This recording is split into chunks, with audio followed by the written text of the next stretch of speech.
ringing in the meeting. And if you'll join us for the Pledge of the Allegiance, please. I pledge allegiance to the flag of the United States of America and to the republic for which it stands, one nation, under God, indivisible, with liberty and justice for all. Thank you. I will call the roll. Our district attorney, Tony Pierce, is here. Supervisor Tinkle, Supervisor Banks, Supervisor Feinberg, Supervisor Guy, Supervisor Flaherty are all present. Our district manager, Chris Shoemaker, is present. And we also have with us Frank. And I'm blocking on your last name because I didn't write it down. Coffee is present. All right. Do we have anybody signed up to speak, Chris? No, we don't. Wow. Hooray. All right, we'll move to the public hearing then. Do I have I need to open the public hearing, is that correct, Tony? Yes, Madam Chair. Have a motion to open the public hearing, please? So moved. Second? Second. Thank you. And if you could, if the transcriber can note the time of opening the public hearing is 3:02 p.m. Okay. Mrs. Flaherty? Though it says on the It's at agenda 4 4 o'clock. o'clock, Yeah. don't we have to wait till 4 o'clock? I thought we had the workshop first for an hour. Yeah, we may want to wait till 4 o'clock, Madam Chair. Yeah. Just noticed that too. All right. Yeah, it's just regular business up until 4 o'clock, because we had advertised. Sorry. Time I was certain. getting thank you. excited. Good call. There, get that done. It is kind of I weird how agree the with agenda you, is. thank you. Thank you for pointing that out, because I was just heading on down we've got a big agenda, and I was just headed on down the way. I withdraw my motion. Bill told you you had to go Okay. fast, and you really went Save fast. that motion for 4 o'clock. All right, staff reports, district attorney. Well, Madam Chair, what you may want to do, I'm thinking initially, is the board can either do it now or do it later in the meeting when it gets to the, I'll call it the action items that indicates a general time of 5:30. If the board wants to discuss whether or not they wish to have all of them considered or some of them considered, just do one at a time and make a decision now whether you want to have them heard today or continue them to another date. Because the board just received the materials, and that's board discretion. The board has full right and authority to consider all those matters. We'll do them one at a time Okay, when we when get we there. come up to it. And then, if anybody has a request to save it, we can do it at that Okay. time, I think. And again, you're in your full rights and authority to consider them today, but again, it's within the board's discretion whether they wish to continue. Where are we, Madam Chairman? We're at 3A, staff reports, district attorney. Yes, now, 3A got chopped up in a whole bunch of little pieces. I noticed that. It's really only 2 items, and and somehow all the exhibits got their own little I place noticed that. in life. The items for discussion are consideration of the First Amendment to the landscape, sign, drainage, and utilities, and street lighting maintenance and hold harmless interlocal agreement.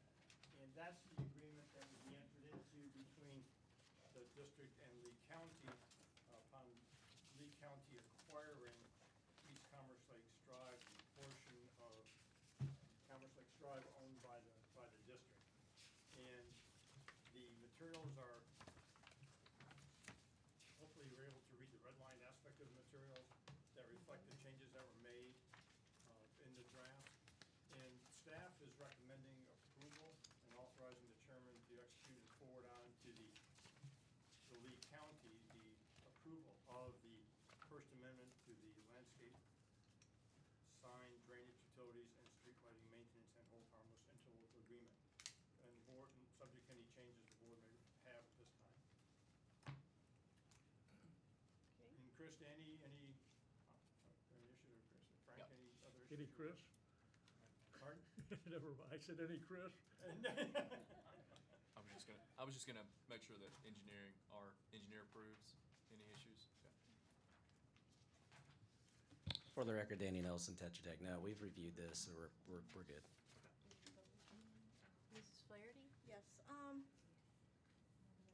in here, it says that we're gonna take over the landscaping after they put it in.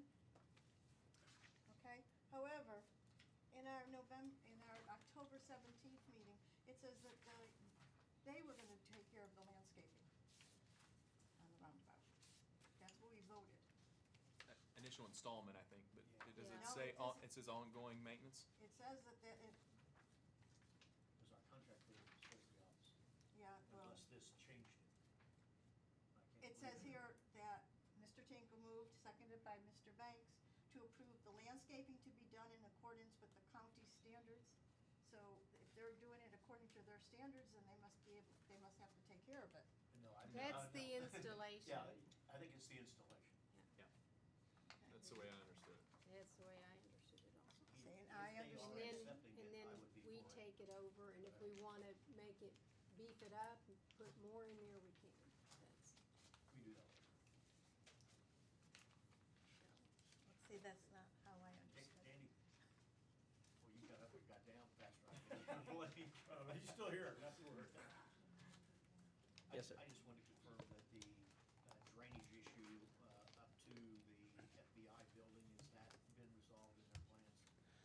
They've just submitted revised plans, I think, last week, or they're supposed to shortly. So I have not seen the revised, so I don't know. Mrs. Flaherty? Yeah, I do have another question, I'm sorry. Go right ahead. I know we approved paying to have all this piping done. Now, I was thinking over Christmas holiday, that Lord of London, couldn't they insure our pipes so that if Lee County did something to them, instead of us having to pay for all that work? It was a thought thrown out. The question is, is it worthwhile, the question is, I guess, is it worthwhile insuring the new utility lines against any damage? I don't know. I mean, that's something that could be explored once they are installed, or at some point in time. It might be other carriers other than Lloyd's that may be willing to insure that. I thought she was referring to something else. I thought you were referring, don't do anything and just insure it. That's what I'm thinking, that way if they do something, we are covered anyway, and doesn't come out of our pocket. No, I'm just, yeah, under the terms of the agreement and the Florida statutes, that's where the utility relocation at the district expense comes into play.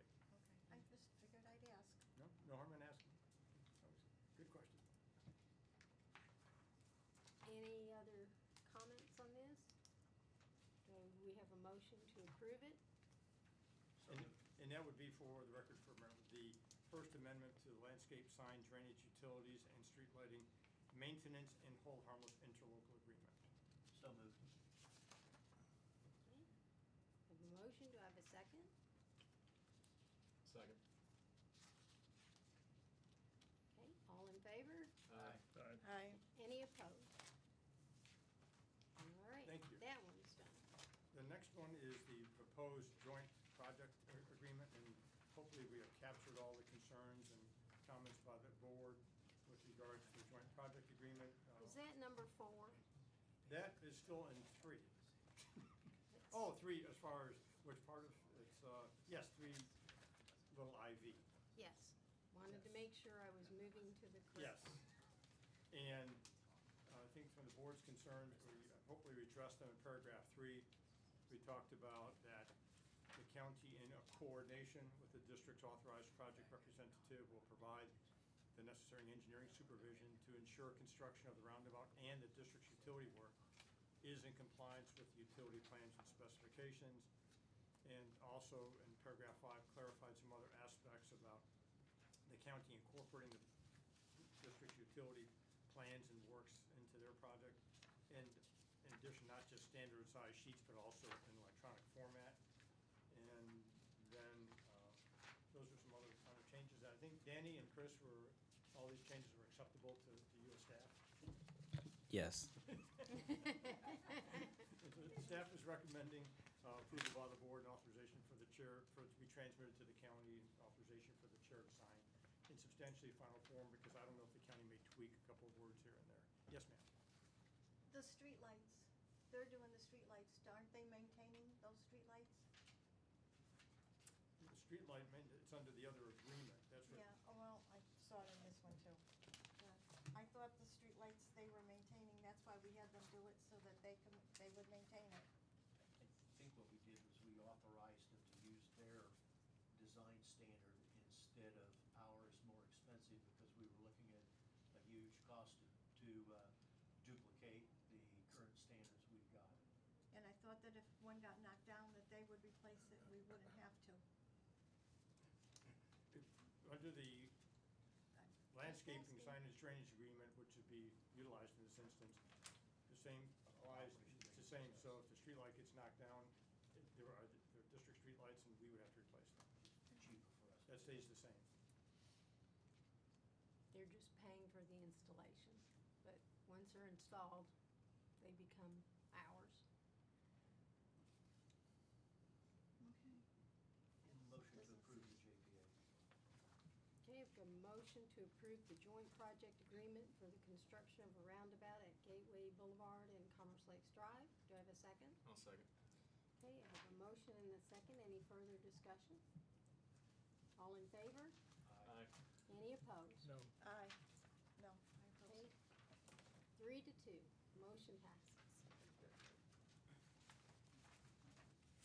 And with that, I will again transmit this to John Perdima and advise you of what action the county commission takes on this. We're taking it up to 20. Yes. Anything else changing?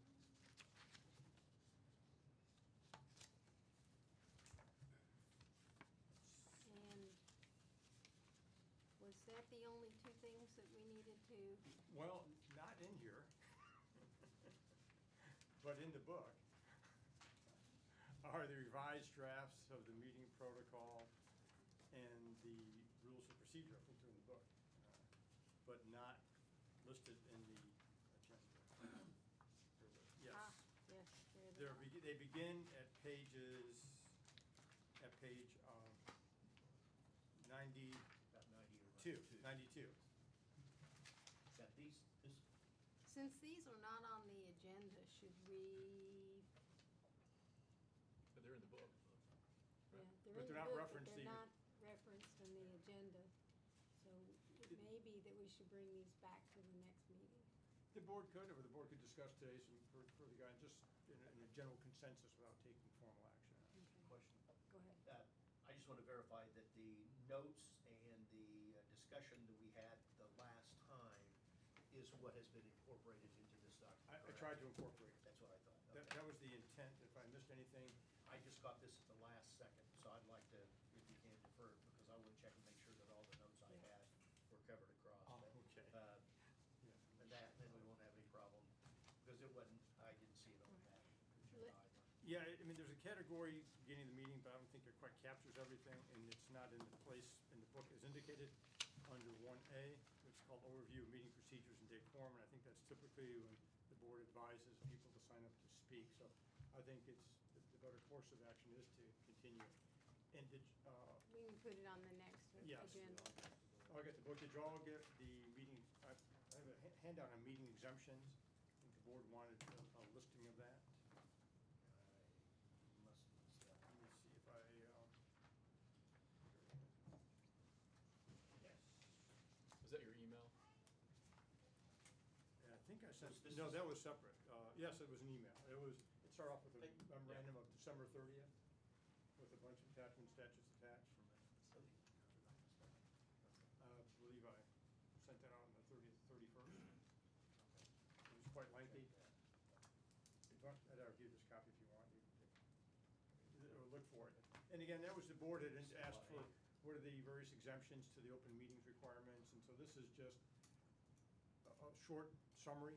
And Short the summary summary? is short. It's the. Put me to sleep 2 nights in a row. Again, you gotta love this Florida statute, the legislature, the way they scatter stuff around. Oh. You know, I know, they put in different chapters and different sections. I call them the legislative trolls. They're the people under the stairwells that decide what chapter everything's gonna go into. Chris is familiar with them, right, for your years in the legislature? So I think that's, Reading material? yeah, there's some additional reading material. And again, you know, you all got a copy of this book. Yes. And so we will discuss this at the next board meeting. Thank you. Thank you.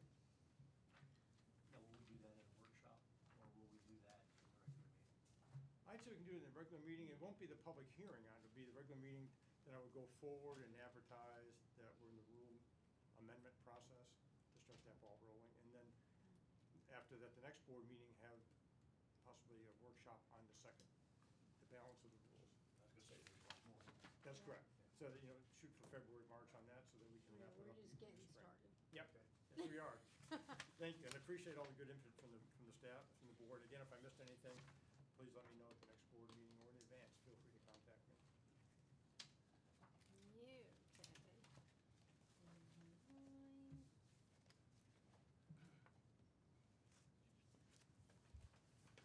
That brings us to district engineer. You're up. Talk slow, Danny. Talk football. I didn't say talk boring. For the record, Danny Nelson with Tetra Tech. We have a couple of items on here. The first is a task authorization. If you recall at the last board meeting, you had approved, either last or the previous before that, for the construction management phase services for the current lakes that are out to bid, as well as the inspection, but we still need to do the permitting, the development order permitting. So you should have in there a task authorization that'll allow us to do that permitting with the Lee County. Any questions for Mr. Nelson? Okay. Have a motion to approve his task authorization? Motion to approve the task authorization for the Lake Bank permitting, Phase 2, Year 1. phase 2, year 1, in the amount of, I think it was 8,400 or something like that. 8971. 89,74. Okay, I have a motion. Do I have a second? Second. Okay, I Guess have a everybody's mo- quiet today. Yeah. I have a motion and a second. All in favor? Aye. Any Aye. opposed? All right, that's done, Danny. Okay, and then the second is just a update of current projects, and I'll go through a couple, and I don't actually have the list in front of me, but since the last meeting, one of the biggest items that's been going on has been the lake bank, the current lake bank for bidding. So we held a pre-bid meeting, I think it was on the 23rd of December, and we had the typical contractors who we've had, as well as a couple of others. Med Tower was there, Metro, Fisher Brothers, and those have currently, they've done the last couple of rounds of lakes. Zepp Construction, who's been big locally and doing a lot of restoration, erosion control. They're a new player to us at least, so they were present. Don't know if they will bid. Solitude, and those are really the two new ones. So exciting that we're seeing a little bit more competition. Those bids will open up in a couple of weeks. I don't remember the exact day. I think it's the 18th or somewhere around there. So we'll see how that goes. But nothing really new or exciting about those. The one I will say, Lake 83. We were authorized, that's in this set, and we were authorized to do the permitting for the lowering of control. So that's something that we'll want to discuss in the future, because if we're able to lower that, it will impact the lake bank construction. Because right now, the control is set at 24, 25, whatever it is, and we're trying to get that lowered. What that comes into effect is now if your control's lower, we're able to put the rock basically to the control. So it'll have an impact on where that line is. So before we start construction, hopefully we'll have an idea as we get through the permitting process of what to do there. So just so everybody's aware of that. Nothing really for discussion on that today. We continue working on the roundabout utility relocation.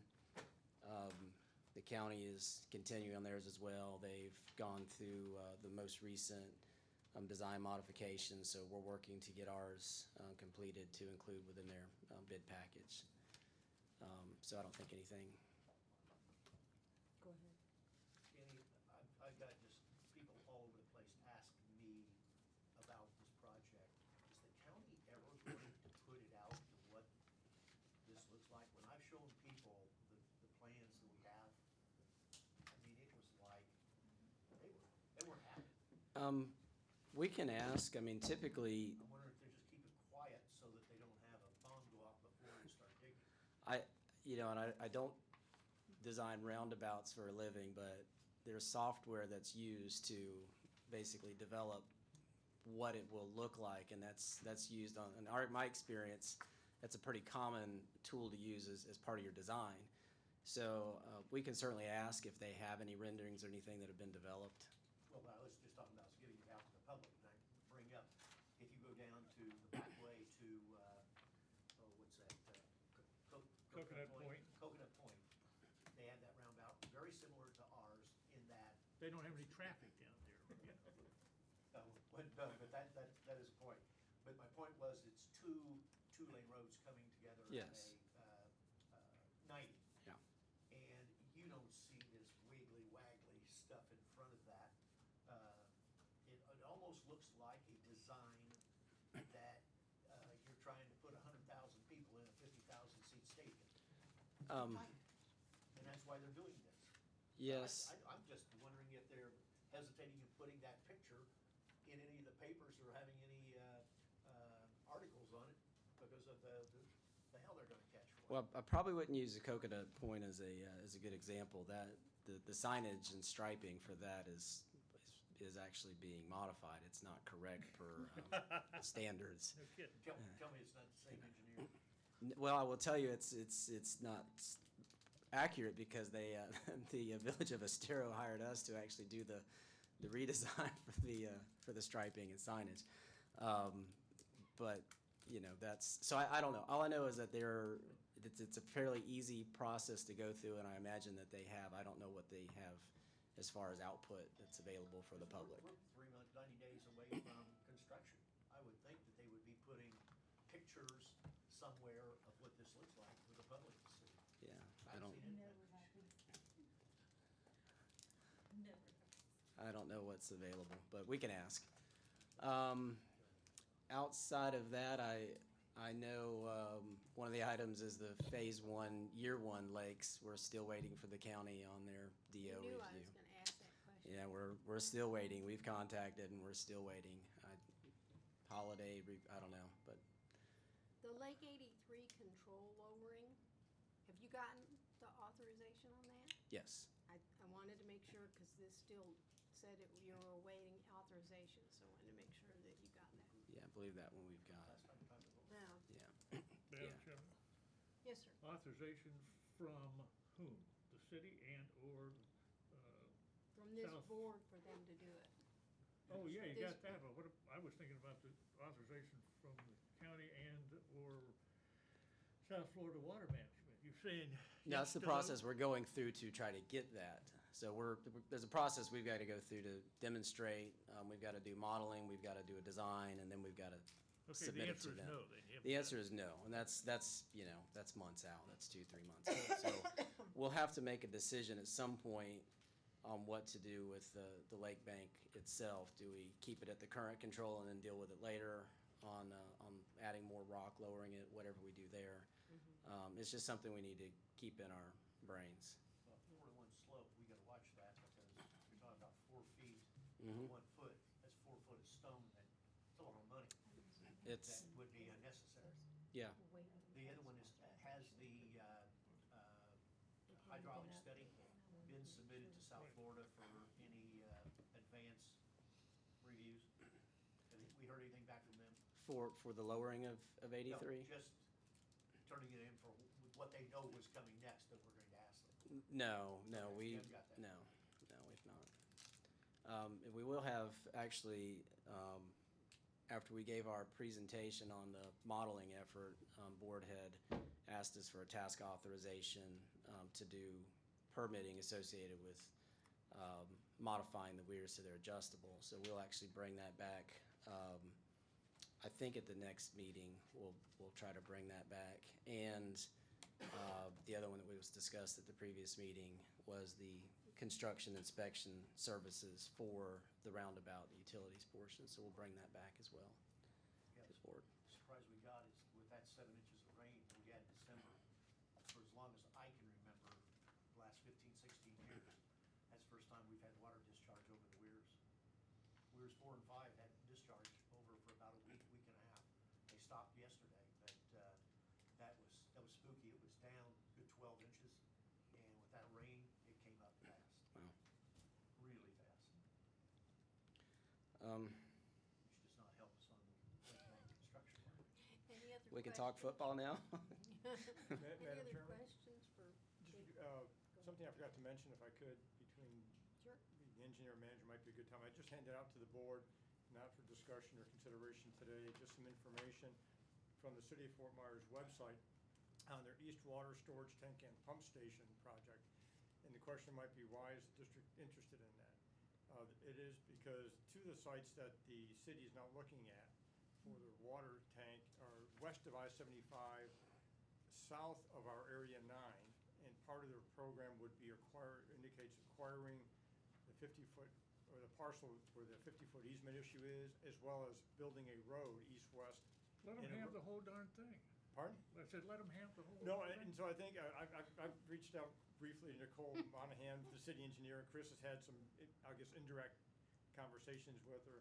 And so we just wanted to make sure the board was aware of the fact in case somebody from the city said, what are you talking to us about? Because I think this could be a good joint project because it would help both parties. Win-win. And it helps get the city out of a pickle about them putting a water storage tank 50 feet from people's houses in Plantation or so, whatever. And then helps the district if you improve that east-west roadway and the north-south leg, as well as if the city acquires the other property. So that's what this whole package is for. That's all.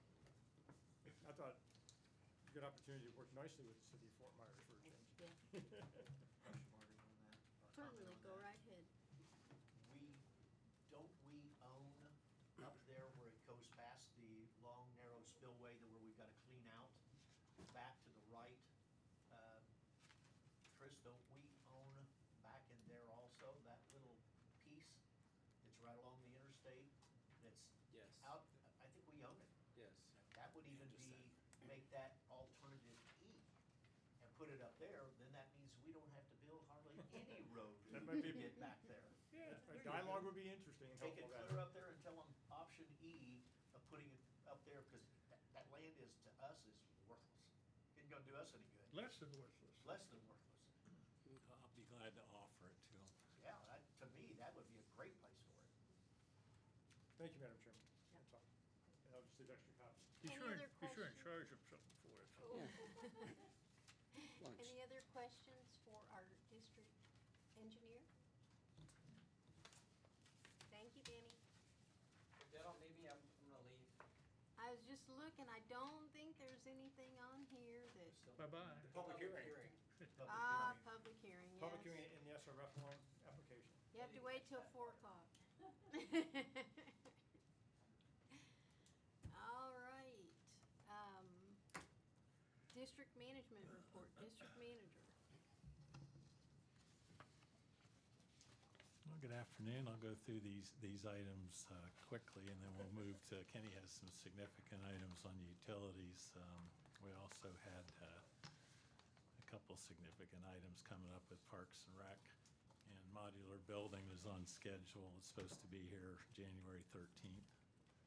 Delivered, takes them about 2 days to set it up, and then we'll start working on the internet connection and putting the IT equipment in. The building's furnished. Desks, everything is in it, so it's really just hooking up to existing facilities. And as you see outside right now, the building, they're doing a rehab on all the rusted steel out front. It's Rex Construction. Once they finish that in a couple days, we'll be Thank you. having the outside of the building painted. And then as we can move into the new building, we'll be painting the inside of this and redoing the flooring. And we also have some design people coming in to look at the Dias here for some options on what we can do to reconfigure it. May I ask a question? Go right ahead. My recollection is that you told us that during the Christmas holidays, there were gonna be a lot of changes made in this room. No, we're doing the outside of the building first, and then we'll be coming in and doing painting and flooring and probably a redesign of this Dias up here. Thank you. Got that wrong, too. Inside and out. And on our staffing, we've hired a maintenance position, solid fellow, is working out real good skill set, works across the board. I've had a couple interviews for Public Works Manager. We got some solid candidates, thanks to a little upheaval at the city of Fort Myers. But, and talking to the people, kind of run into the same thing with them, that our family health insurance is such a big hit that it makes them step back a little bit, because in most cases you find the family and other businesses out there in the county more in that $600 to $800 range, or we're like at $1,400, $1,500 range, so almost $400 a week for that addition step up to family on our health insurance.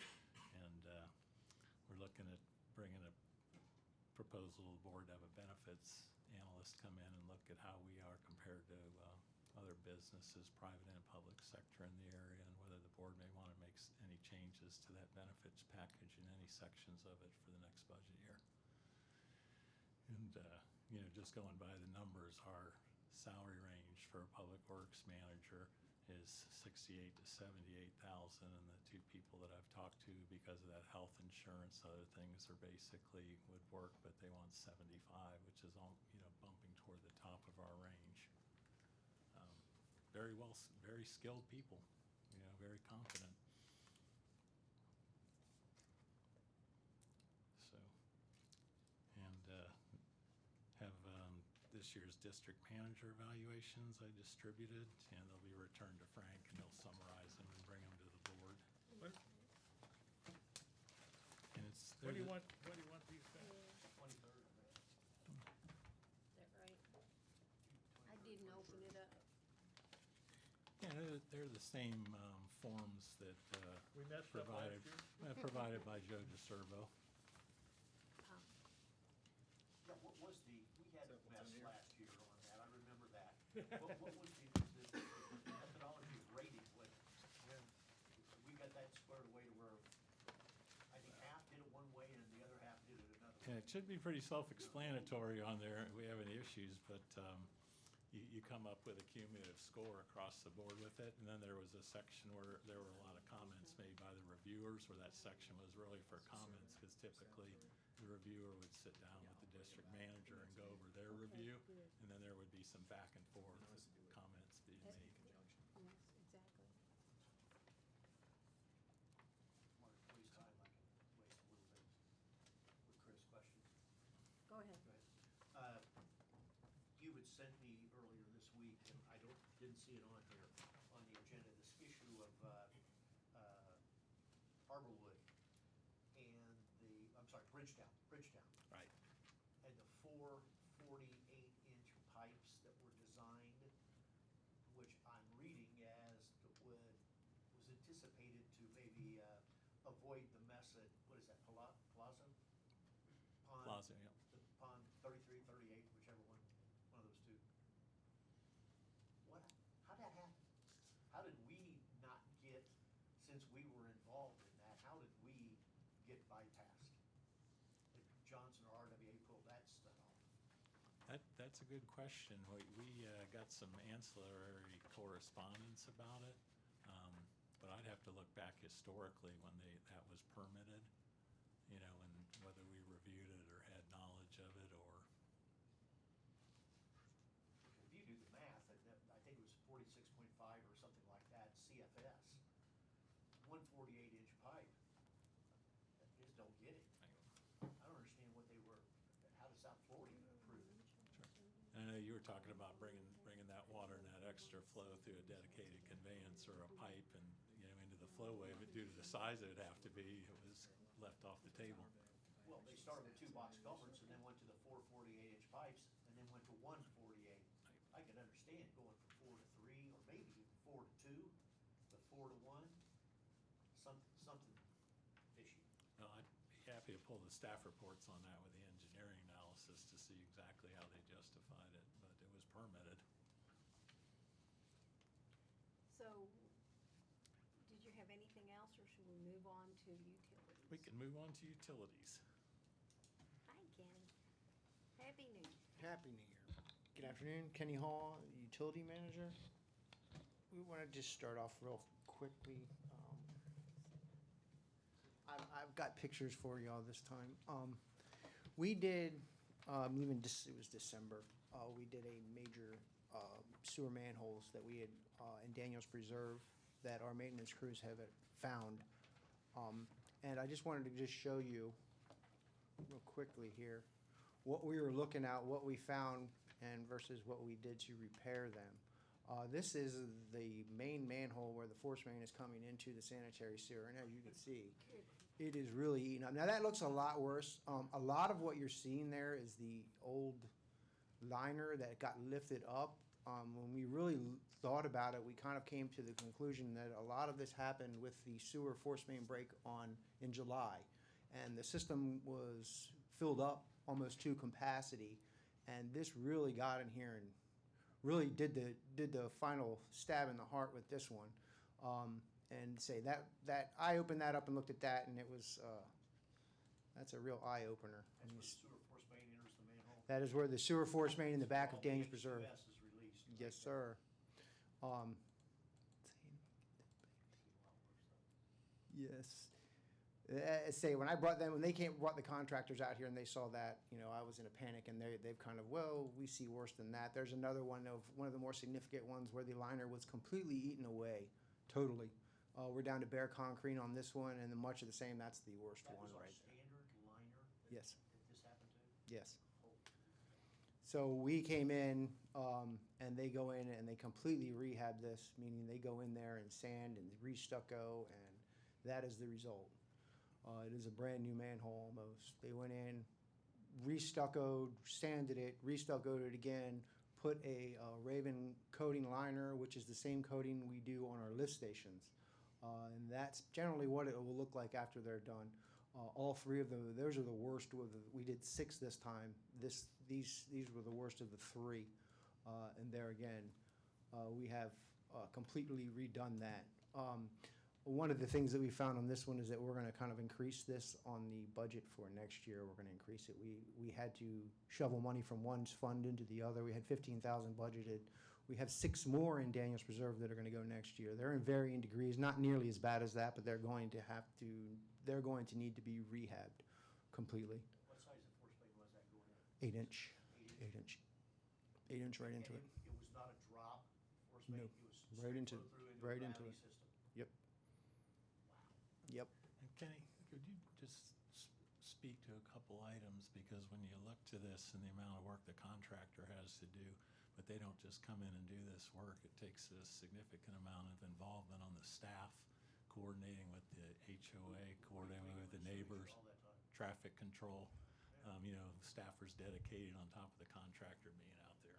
Yes, our staff goes out there and coordinates with, I went to the HOA meetings and let them know that we were gonna be coming through, and that it's, we're cutting off the entire road, so it's a major disruption, and What we had, road, please? Country Day Drive, which is the main strip in, Daniels Preserve. We had one manhole that completely cut somebody off, so we have to go out there and give them a heads up, and at least 2 weeks, and then we'll do a follow-up 2 days beforehand and let them know that if their driveway is gonna be cut off for 6 to 8 hours, why they have to go in and critically go in and do this work. The HOA really helped us and worked with us on this one. How'd you bypass the flow? We didn't, we turned it off and plugged the line. For 8 hours? Yes.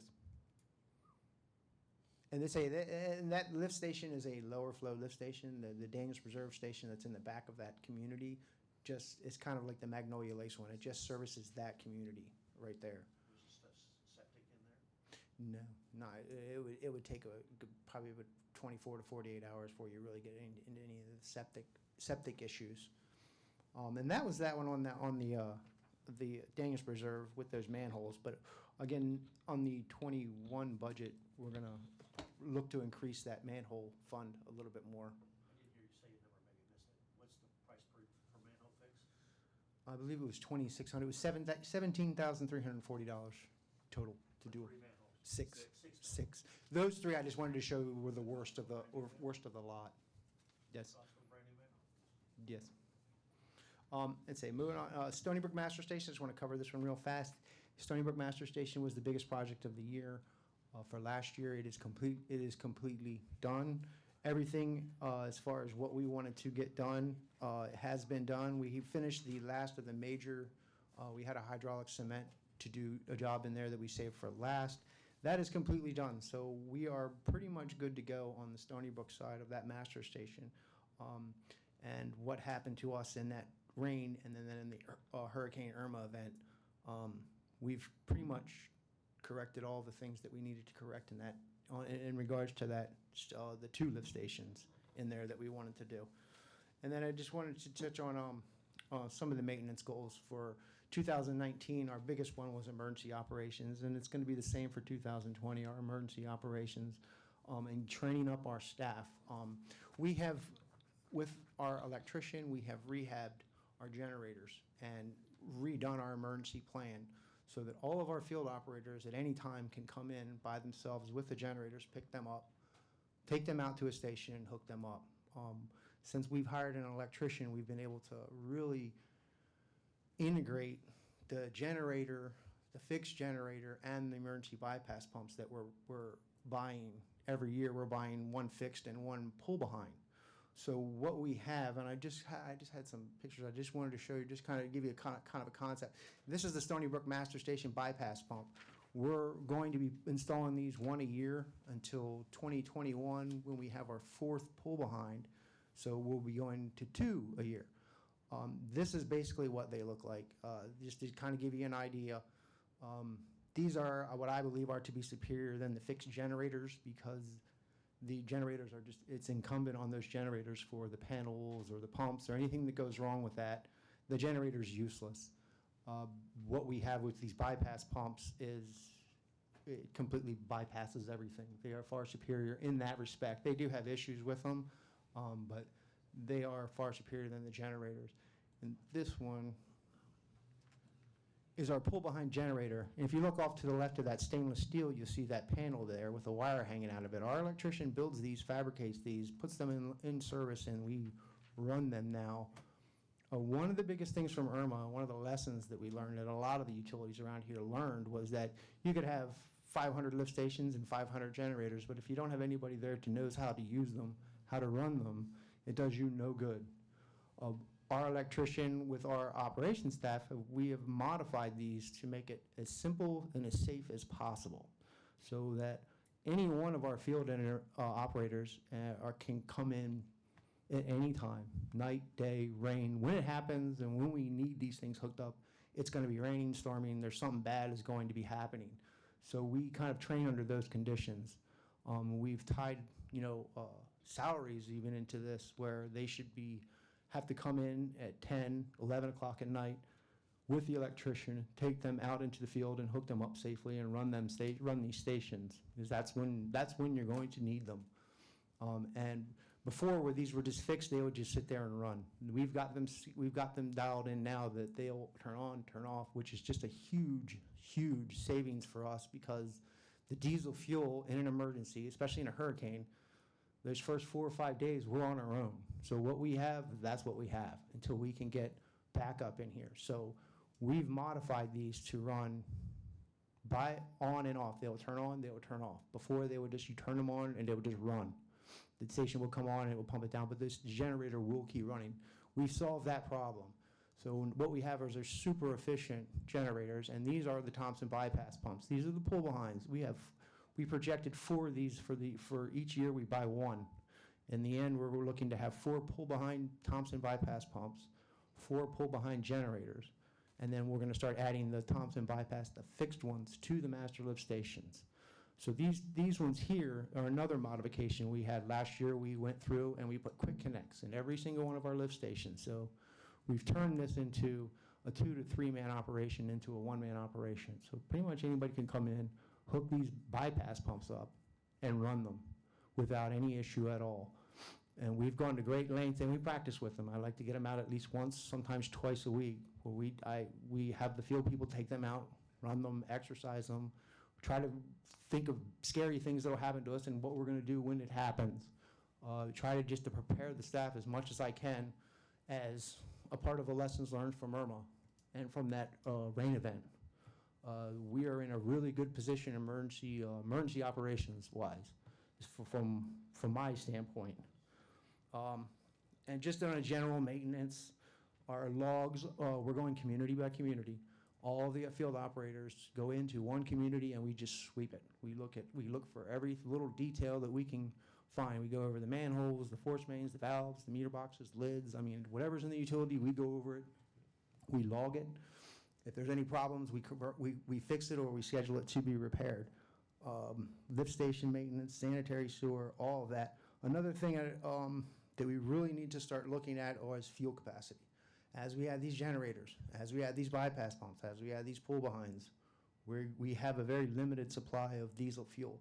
So if we get into any kind of situation where we're going to be out of running these on complete generators or bypass pumps for a week, we're going to start looking at what are we going to do with the fuel.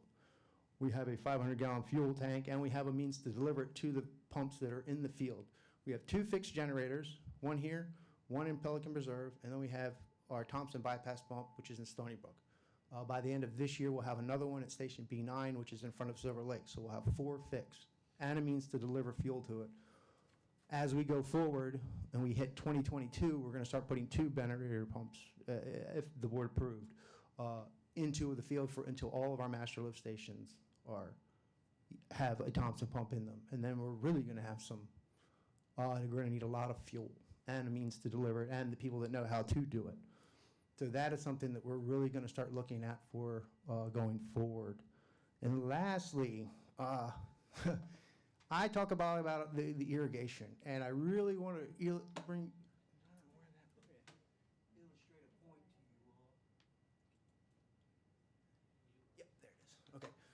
This is the 3 years, 2017, 2018, 2019, and it's October. And there's stark differences in what happens. I don't think this is. I know, but I'm going to, let me move my cursor over there. It's up top in the fonts. There we go. Okay. This is 2017. And what I just basically really want you all to look at is, oh, Lord, I need glasses. This blue line here represents the pressure. It's our 75 PSI, 70 PSI. It bounces around in there. This is October of 2017. As a utility manager, this is what you want to see. This is Hobbiton. It's boring. Nothing ever happens. There's no over demand. It's just boring, and I love it. We have no issues here. This blue line represents our static pressure. The green lines, the ebbs, the highs, the lows, that's our demand, Monday through Friday. This represents 31 days, 2017, Hobbiton. It's beautiful. Where was this at? This is our pump house. This is our total demand. Because this is strange, because that's right after Irma. Yes. And we have water coming into this system like crazy. Yes, and no demand taking it out. Okay, 2018, October. Okay?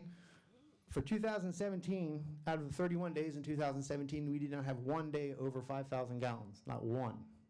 2018, if you look at that, you see the little peaks kind of popping up all over here. This is where we're really starting to use water. And what this represents is we're now running 3, 4 high service pumps every night.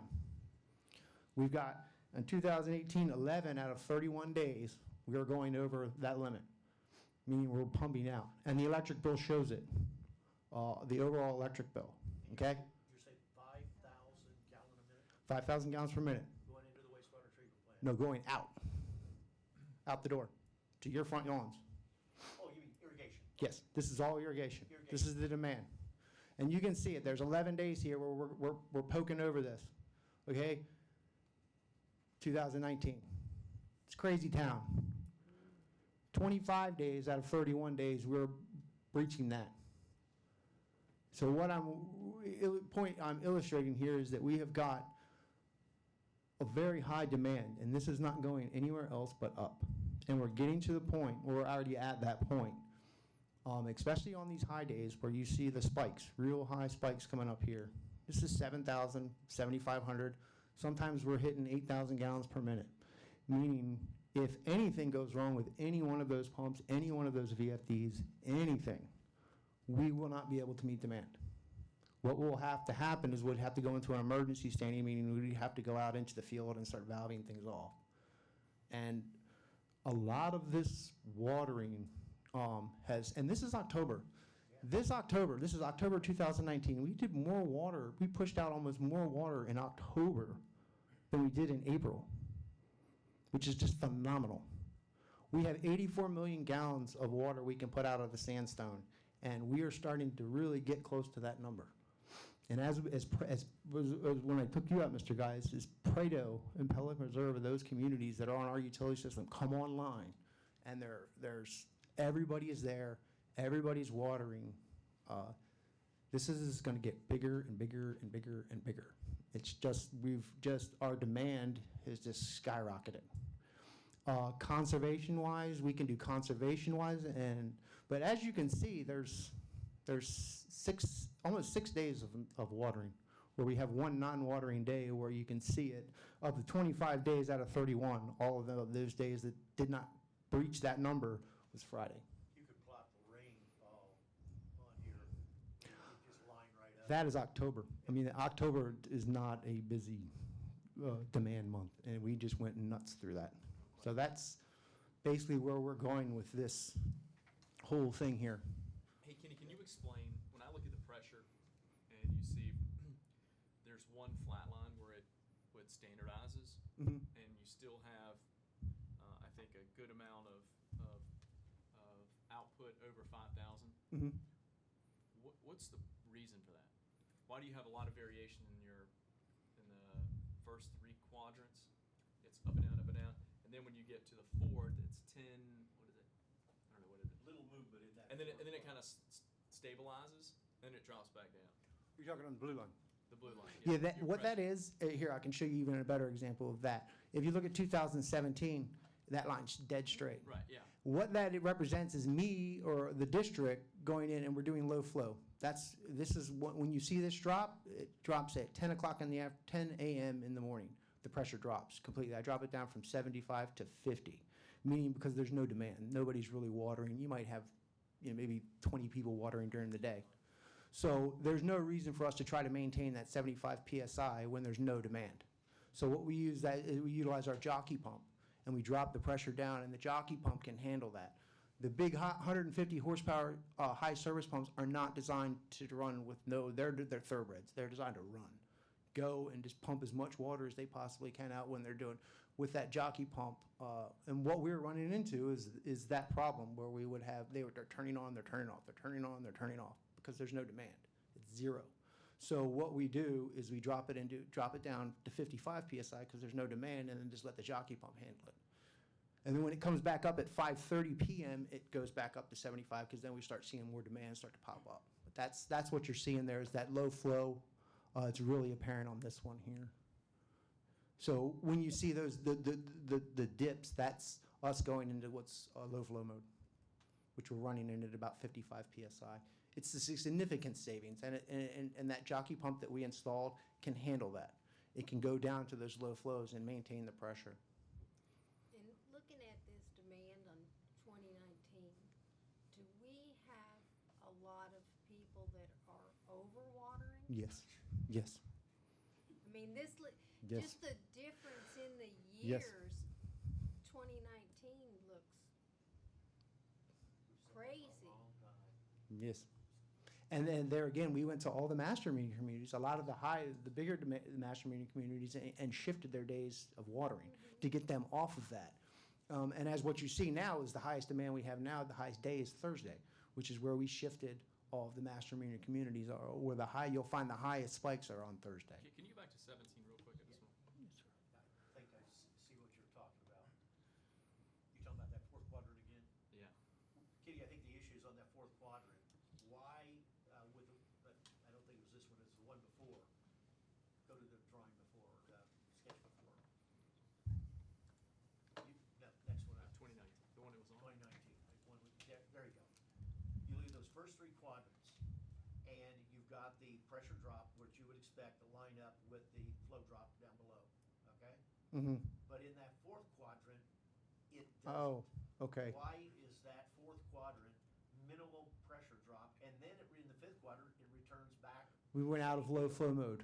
Well, We what? were not in low flow mode during that week, and that was because I believe the jockey pump was down during that week. Okay. Oh, okay, so that's what you were. I thought you were trying to ask. Yeah, that's right. yeah. That Oh, answers okay, what I sorry, think yeah. what it was. Yeah. Yes. So with the change that we just instituted with the higher irrigation rates, do you foresee this demand coming down at all? No, you don't. It hasn't yet. Okay, that was my question. And if you look at 2017 to today, it's influenced either by volume or behaviors, right? So either you have an increased volume, which increases your demand, or there's a change in behaviors.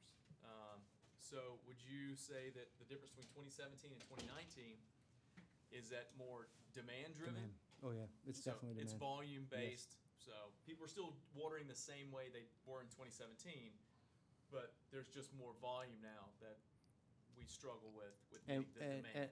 yes, and say, I've been harping on Prado. When Prado was fully built out and fully completed with Pistoia, and Casella now is almost completely built out, it's gonna go up. And just the last thing real quick, if we look at behavior, which is people watering on more than 2 days, Yeah. in 2017, we could absorb that. Yes, Even absolutely. 2018, we could absorb We it. can observe it. It As didn't we matter. start to get to 2019, we can't absorb it. Nope. So now, people watering outside of schedule now has a more of a negative impact on our ability to service the rest of the community. And I remind you, we also have the high school coming online, and we also are going to have Arborwood 3 coming online, which is going to be another master meter community. So we're gonna have even more demand. Hold it, we haven't agreed to that. Hmm. We haven't agreed to that, as I understand it. I think they wanted to try that, but we haven't agreed to that, have we? They're putting their own well in Oh, okay, well, okay, then the high school will not be a part of that as of now. as of now. For Chris, what I think this tells me is that we've got to have the rate consultant look at our tier 2 illegal water, irrigation water usage. We can't find anybody, but we can sure make them pay when they go over the top. So if you water more than 2 days, which means you're going to be going over, what, 25,000 gallon per month, 50,000 for the 2 months? Make that 50,001 gallon cost about 10 times instead of what we're charging. Or we increase supply. I mean, No, that makes it worse. That's, no, but I'm just saying, there's, Yeah, we've got it, the only way I can see that you can control the water on it is to make people comply with 2 days a week. And they're not doing that right now. and either we And control it. Spike is telling me that the second tier that we went to didn't go high enough because they're willing to pay it. If I may respond to that too, really a price signal is the only thing that we've really gotten a big response from, and that's helped us keep this down. Because a lot of folks that were watering 5 and 7 days a week, when they saw what it was costing them, now they are actually cutting are down in the cutting down. master Can meter. you see that? I mean, does Oh. the data show you that, where you see watering habits and then over time you can see the reduction based on the? We've had and that was one of the programs Kenny was working with the master meter communities, and they're actually talking to us and have asked us before if we can shut their meters off during non-watering days because they're having to raise their assessments. And another thing when you look at it is, we're permitted X amount of gallons to the Water Management District, and another data analysis we're doing is, that's by irrigated acreage. So if I go into Daniels Preserve and look at the permitted irrigated acreage, Daniels Preserve is exceeding that permitted amount by 35%. They don't care, but it's Is our, that a master meter? it's our permit. So as this water quantity, you can't build yourself out of this. You can put in more storage tanks and wells, but the water management's only gonna permit you for so many inches per acre per year for your community. So that was another thing we were looking at on those master meters, saying, here's your figure that you can use, anything over this permitted quantity, you're gonna get that $1 a 1,000 surcharge. I was just getting ready to say, this is a lead into your facility plan deal. Yeah. Thanks for keeping us on point, Dan. I have one question for you before we go to the work, to Public public hearing. And that was in Stony Brook. Was that a main irrigation line that you had to repair about at Jubelstone? Looked like it was on No, both no, sides that of was, the road. that's the 3-inch. That was the 3-inch, and that was actually, what was that, a conduit? Was it a conduit? It was a communication wire. Communication wire, Oh, really? yeah. One more question. I thought that was because it was right by one of the water, the irrigation lines, and that kept leaking and the water kept leaking and leaking and leaking, and that. I think it was started when as a head, I repair believe, is done. what It was, Is that what it it was? was a combination of both. It was a Okay. main line leak underneath the road, and what happened is when the main line finally went, it beat the communication cable apart Okay. underneath the street, so that's why they dug everything up and replaced it. Thank you. That was what I wanted to know. Mrs. Flaherty? And when are they gonna replace the sidewalk? It's been over a month. As soon the as safety. possible. As soon as possible. The water outage that was in Gateway next door, was that City of Fort Myers or was that us? About 2-3 days ago. Somebody said they didn't have water over at Pelican Reserve. That would have been City of Fort Myers. Yeah, when we don't have anybody, when they don't have water, we'll hear about that pretty much right away. But they didn't name any in Prado, Pistoia, or any of the ones that are common to us, so I figured it was. Yeah, it's City of probably Fort City of Fort That Myers. was a tree line break.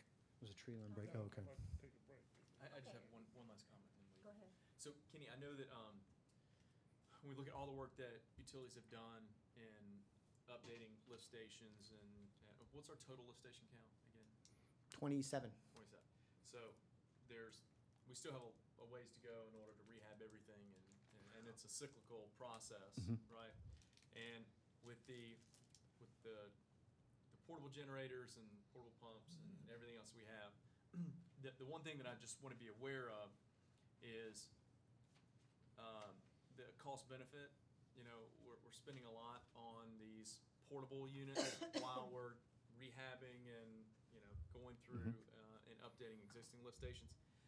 I want to make sure that, because you said we're going to buy one a year or one every other year on some of those. I just want to make sure we're preparing for a realistic expectation and not planning for, you know, a 100-year event right after a 50-year event, you know. So we don't have equipment just sitting here waiting for a disaster. Even though when a disaster comes, you want to be prepared. I just want to make sure we're not overspending and over-preparing in those areas. And that's just a comment. You know, I'm just Absolutely. assuming that you guys are doing your due diligence and spending the money where it's appropriate.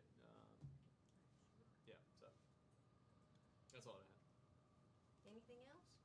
Okay, I have a request for a 5-minute break before we go into the public hearing.